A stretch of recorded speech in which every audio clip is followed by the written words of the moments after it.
Hello guys, good morning, welcome to my channel. আজকে হলো বৃহস্পতিবার, এখন বাজে সকাল 8টা। তো আজকের ব্লগটা আমি এখন থেকেই শুরু করছি। আর এই সকালবেলা মারা গেল নদীতে স্নান করতে। আজকে চৈত্র মাসের সংক্রান্তি। তো মারা নদীতে স্নান করার পরে গাছে জল দেবে, মানে ষষ্ঠী গাছে, কালীতলায়, তারপরে শিব মন্দিরে। তো জল দিয়ে তারপর আসবে, তো এই জন্য তাড়াতাড়ি উঠে পড়েছি। তো চলো দেখতে থাকো আজকের ব্লগটা, আমি সারাদিন কী করি। আর এখন তাড়াতাড়ি সব ঝটপট করে কাজ সেরে নেব, কারণ মা এসে আবার বৃহস্পতিবার পুজো করবে। তো চলো দেখতে থাকো তোমরা।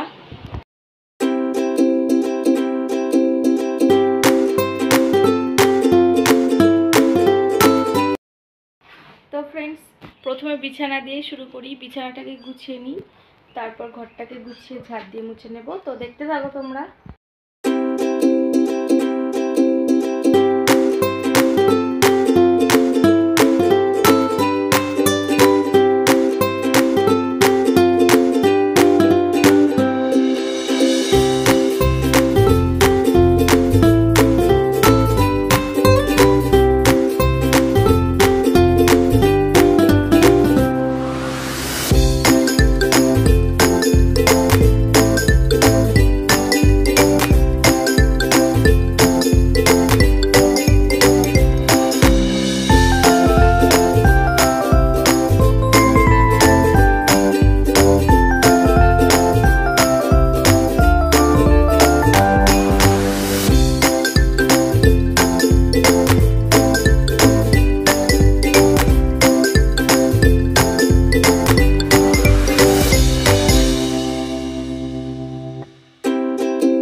চলো এবার ঘরটা ঝাড় দিয়ে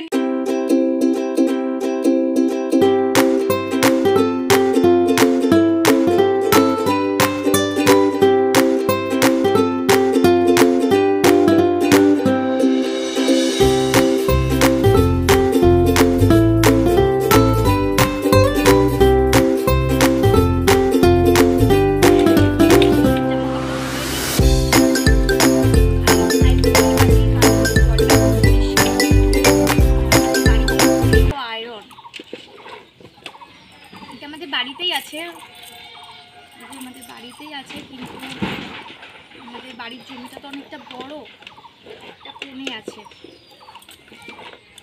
এখানেই ধুয়ে নিই।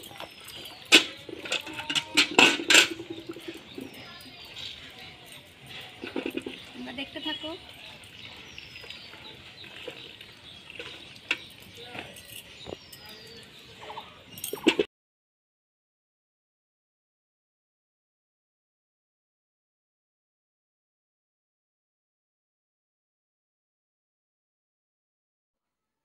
তো ফ্রেন্ডস, এই যে আমরা ওষুধের দোকানে এসেছি ননদের জন্য ওষুধ কিনতে।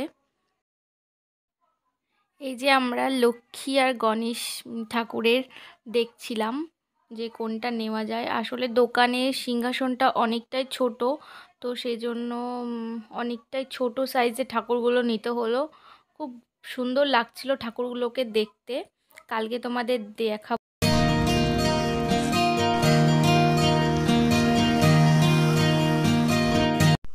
তো ফ্রেন্ডস, বাজার থেকে চলে আসলাম। বাজারে গেছিলাম, কালকে দোকানে পুজো আছে, তার জন্য তোমরা তো দেখলে দশকর্মা ভাণ্ডারে আর ফলের মার্কেটে গেছিলাম। আর নিজেরাও একটু ফুচকা খেয়ে আসলাম, নিরামিষ ফুচকা। তো বাজারে গেলে একটু ফুচকা না খেলে মনটা কেমন করে। তো আজকে ব্লগটা আমি এই পর্যন্ত রাখছি, তোমরা দেখতে থাকো। কালকে আবার নতুন একটা ব্লগ নিয়ে আসবো। নববর্ষের প্রথম দিন, নতুন বছরের প্রথম দিন নতুন ব্লগ নিয়ে আসছি। তো গুড নাইট, সবাই ভালো থেকো, সুস্থ থেকো, বাই। চ্যানেলটাকে অবশ্যই সাবস্ক্রাইব করে দিও। টাটা।